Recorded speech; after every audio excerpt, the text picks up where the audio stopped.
beauty of creation. How often do we stop to marvel at it?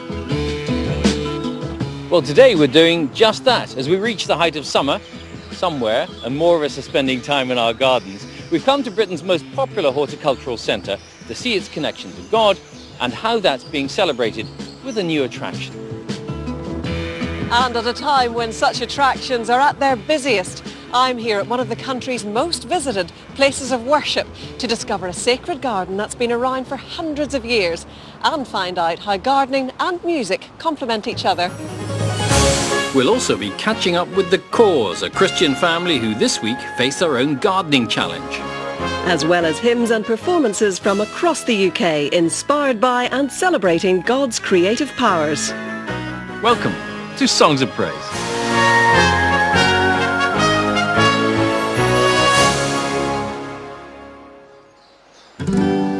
Celebrating God's amazing creations is the context of our first hymn, originally written for children, but now universally loved. All things bright and beautiful.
Royal Botanic Gardens Kew, jewel in the UK's botanical crown and home to 30,000 species of plants and flowers. Starting life as a royal garden where botanical experimentation took place, it first opened its doors to the public in 1848. The gardens are now not only a World Heritage Site, but also something of a national treasure, with nearly 1.5 million people passing through its gates every year, seeing nature at its most beautiful.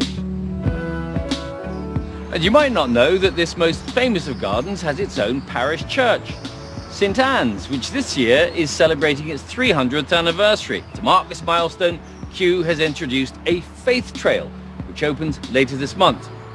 So I've got my map, and we're off to explore. In Kew's Princess of Wales Conservatory, I get my first glimpse of what's going to be on the trail.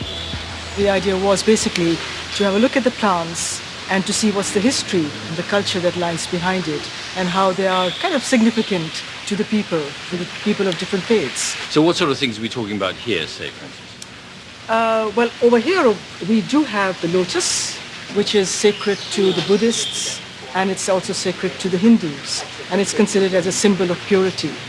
So Nigel, which plants relate to the Christian faith here too? Well, virtually everything you've got here. There's about 167 plants identified in the Bible. And throughout the Bible, plants are used for illustration of spiritual truths. Even if you don't understand the significance of a particular plant, you can learn here. And even if you don't follow that faith, you can learn a lot about that plant and significance to a particular religion or culture. One of the very important points from our point of view when we were thinking about this was that virtually everybody who comes to Kew, regardless or not of whether they profess a faith, come from a faith tradition or faith culture, and therefore there is of general interest to them. And obviously those who are maybe practicing their faith more will find a little bit more out about that. So we've seen the lotus here. Shall we go and have a look at some other things?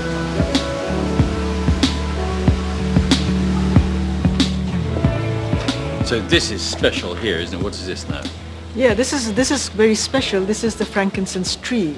It has been used as incense since a very long time.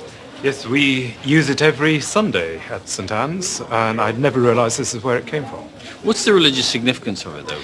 It's a sign, it's one of the three gifts that the Magi brought to the infant Jesus, and it's used in liturgy to symbolise holiness and maybe symbolising prayer ascending to heaven. And there's one more plant on the trail that Father Nigel wants to show me. And over here, you're going to show us something that's outside, but that will have significance for a lot of people, actually, won't it? Indeed. This is the bush that the soldiers would have used to plait the crown of thorns, which they made to put on Jesus' head, as to mock him because he claimed to be a king. And it's called? The Christ's thorn. Does nature play a role for you in your personal faith? Yes, it does. When I rise early and I take the dog out for a walk, walking along the riverside, can't be immersed with the birds singing, watching nature change with the seasons, I feel very close to God. It really sets me up for the day.